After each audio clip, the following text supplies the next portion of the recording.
Hi అండి, అందరూ ఎలా ఉన్నారు? బాగున్నారా? నేను బాగున్నానండి. ఇదేమిటి అనుకుంటున్నారు? ఇది ఆలూ ఫ్రై. చాలా టెంప్టింగ్గా ఉంది కదా, వెంటనే తినేయాలని అనిపిస్తుంది కదా. మరి ఇంకెందుకంటే ఆలస్యం, నేను 3 మినిట్ వీడియో చేసి పంపించాను. ఎక్కువ వీడియో కాదు, లాంగ్ వీడియో కూడా కాదు. మీరు హ్యాపీగా చూసేసుకోవచ్చు, చేసేసుకోవచ్చు. మీకు పైన నువ్వులు కూడా కనిపిస్తున్నాయి. నువ్వులు కాల్షియం ఎక్కువ ఉంటుంది, ఎదుగుదలకి మంచిదండి, బోన్ డెన్సిటీ ఎక్కువ ఉంటుంది. సో నువ్వులు మనం విరివిగా వాడాలి. అలాగే ఎక్కువ పచ్చిమిరపకాయలు వేసాను, చక్కగా వెల్లుల్లిపాయలు వేసి చేశాను, ఇంకో పోపు పెట్టి చేశాను. ఎక్కువ ఆర్భాటం లేకుండా, ఎక్కువ పోపు కూడా లేకుండా, మినపప్పు కానీ శనగపప్పు కానీ ఏమీ వేయకుండా కొన్ని పౌడర్స్. ఆ పౌడర్స్ ఏంటో 3 మినిట్ వీడియోలో మీరు చూసేయండి. But very very tasty aloo fry అండి. చూసారు కదా, మీకు తెలుస్తుంది కదా.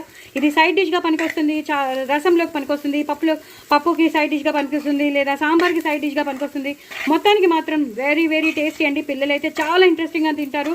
రొటీన్గా ఉప్పు కారం వేసేసి వేయించకుండా మీరు ఇలా ఫ్రై చేశారనుకోండి, చాలా చాలా బాగుంది అంటారు. ఎంతో ఇష్టపడి తింటారండి.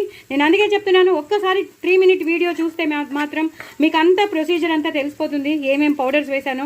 బట్ అన్నీ మన ఇంట్లో ఉన్న పౌడర్సే. సో చాలా ఈజీగా చేసేసుకోవచ్చు, అలాగే చాలా టేస్టీగా కూడా చేసేసుకోవచ్చు. పిల్లలు పెద్దలు అందరూ ఇష్టపడతారు. సో డూ ట్రై ఇట్ అండి. నా ఛానల్ మాత్రం సబ్స్క్రైబ్ చేసుకోవడం అస్సలు మర్చిపోద్దు. చూసారు కదా నువ్వులు ఎలా కనబడుతున్నాయో. ఇవి మాత్రం ఇంత పెద్ద పెద్ద ముక్కలు ఉండాలండి, చిన్న చిన్న ముక్కలు కాదు. చాలా టేస్టీగా ఉంటుంది. అలా యాస్టీస్గా పచ్చిమిరపకాయలు వేసి చేసేసాను. డూ ట్రై ఇట్ అండి. నా ఛానల్ మాత్రం సబ్స్క్రైబ్ చేసుకోవడం అస్సలు మర్చిపోద్దు. బాయ్ అండి.